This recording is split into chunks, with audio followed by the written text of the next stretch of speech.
Hello friend, तो आप लोगों का मेरे यूट्यूब चैनल पर स्वागत है। तो आज की वीडियो में हम लोग कवर करने वाले हैं कि मेन फंक्शन क्या होता है इन सी लैंग्वेज में, और हम लोग मेन फंक्शन का प्रयोग अपने प्रोग्राम कोड में कैसे करते हैं, और मेन फंक्शन का सिंटैक्स क्या होता है, और हम लोग मेन फंक्शन को एक एग्जांपल की सहायता से एक्सप्लेन करेंगे।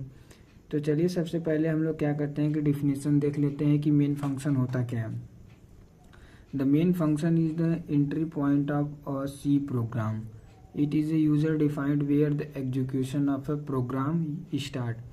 यानी कि इसके कहने का मतलब है कि यदि हम लोग कोई भी प्रोग्राम कोड लिख रहे हैं तो ये हमारा एंट्री पॉइंट होता है।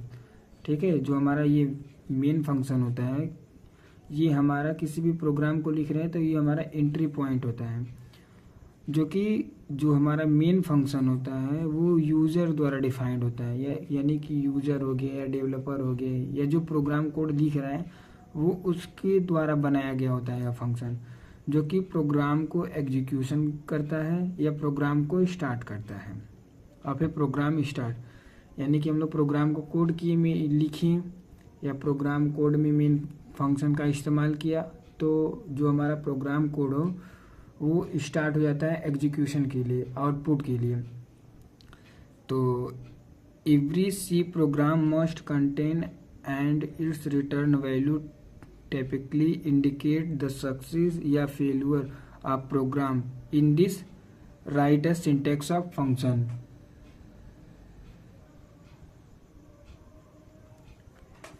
यानी कि जो हमारा सी प्रोग्राम है वो कंटेन करता है एक मेन मेथड को या मेन फंक्शन को, जो कि रिटर्न वैल्यू पास करता है यानी कि समझ लीजिए मेन भाषा में कि यदि मेन मेथड नहीं रहेगा या मेन फंक्शन नहीं रहेगा तो जो हमारा प्रोग्राम कोड होगा वो सक्सेसफुली रन नहीं होगा। यदि मेन फंक्शन नहीं रहेगा या मेन मेथड नहीं रहेगा तो हमारा प्रोग्राम कोड एग्जीक्यूट नहीं होगा। तो यही कहने का मतलब है इस लाइन का। ठीक है, अब हम लोग क्या करते हैं कि मेन फंक्शन का सिंटैक्स देख लेते हैं। तो पहले हम लोग रिटर्न टाइप, फिर मेन लिख देंगे, फिर स्मॉल ब्रैकेट लिख देंगे, फिर कर्ली ब्रेसेस के अंदर हम लोग का जो स्टेटमेंट रहेगा उसके अंदर हम लोग कोड लिख सकते हैं या रिटर्निंग में जो हम लोग को वैल्यू रिटर्न करना होगा। ठीक, तो ये हमारा क्या है, सिंटैक्स है। अब देख लीजिए कि सिंटैक्स है क्या। तो जैसा कि मैंने बता दिया कि ये रिटर्न टाइप मेन है, कोड है, इसमें हम लोग सिंटैक्स लिख सकते हैं, रिटर्न ये वैल्यू जो चाहते हैं वो लिख सकते हैं, क्योंकि जो ये हमारा सिंटैक्स है इसी के अंदर हम सारे कोड को लिखते हैं। अगर यदि यह कोड या यह फंक्शन नहीं रहेगा तो हमारा प्रोग्राम कोड एग्जीक्यूट नहीं होगा, यानी कि हमारा प्रोग्राम जो है फेल्यूर शो करेगा। तो चलिए हम लोग उसको एक एग्जाम्पल की सहायता से देखते हैं। तो जैसा कि मैंने यहाँ पर एक हैज़ इंक्लूड stdio.h, फिर यहाँ पर मैंने एक इंट फंक्शन बना लिया। ठीक है, फन नाम का एक मेथड बना लिया, उसमें मैंने एक मैसेज पास कर दिया प्रिंटफ की सहायता से कि हेलो वर्ड, और हमने एक रिटर्न 0 कर दिया। तो हमको आउटपुट में क्या मिल गया, हेलो वर्ड। यदि हम जो ये हमारा फंक्शन है यदि हमने ये क्रिएट नहीं किया होता तो ये जो हमको आउटपुट मिला ये नहीं मिलता। तो आप समझ जाइए कि यदि हमको कोई भी प्रोग्राम को एग्जीक्यूट कराना है तो मेन मेथड या मेन फंक्शन बनाना बहुत ही ज़रूरी है। ठीक है, तो अब हम लोग चलिए कुछ विशेष बातें देख लेते हैं मेन फंक्शन की कि क्या मेन फंक्शन के इम्पोर्टेंट्स टॉपिक हैं या थिंग्स हैं। तो सबसे पहले क्या है कि main is a user defined function. जैसा कि मैंने डिफिनेशन में बताया कि जो हमारा मेन है वो मेन फंक्शन वो यूजर डिफाइंड फंक्शन होता है, जो कि यूजर रिस्पॉन्सिबल होता है, डिफाइन करता है लॉजिक इनसाइड मेन फंक्शन। यानी कि इसका मतलब है कि यदि यूजर फंक्शन को बना रहा है तो उसके अंदर वो अपना स्वयं का लॉजिक देगा, ऑपरेशन देख सकता है, एनीवेयर कुछ भी दे सकता है यूजर अपने अकॉर्डिंग के थ्रू प्रोग्राम कोड में, बस वो लाइब्रेरी के अनुसार सही होना चाहिए।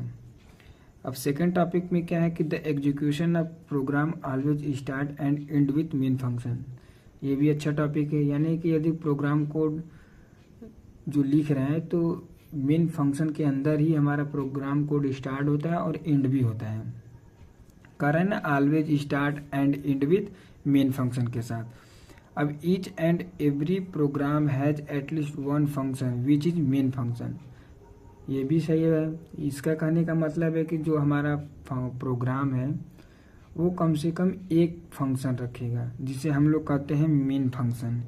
जैसे में हम लोग अभी तक प्रोग्राम लिखते आए तो जो उसमें बताया कि मेन मेथड में प्रोग्राम लिखते हैं, तो वो भी हमारा एक टाइप का फंक्शन ही है, ठीक है। तो फिर कह रहे हैं कि ईच एंड एवरी प्रोग्राम, ये तो हो गया, ठीक है। अब हम लोग कहते हैं कि it is a critical part of program, यानी कि जो हमारा प्रोग्राम कोड होता है वो हमारा मेन फंक्शन जो होता है वो मेन पार्ट होता है, इसके बिना प्रोग्राम कोड एग्जीक्यूट नहीं हो पाएगा, ठीक है। तो अब हमारा लास्ट जो है, द मेन फंक्शन में content any number of statement. यदि हम लोग प्रोग्राम कोड लिख रहे हैं और उसमें हमने मेन फंक्शन बना दिया तो उसमें मल्टीपल नंबर हमारे जो होंगे स्टेटमेंट, ठीक है, कंटेन होंगे। एनी नंबर ऑफ स्टेटमेंट मतलब आप कितने भी नंबर स्टेटमेंट उसमें कंटेंट करा सकते हैं, लिख सकते हैं या एग्जीक्यूट भी करा सकते हैं।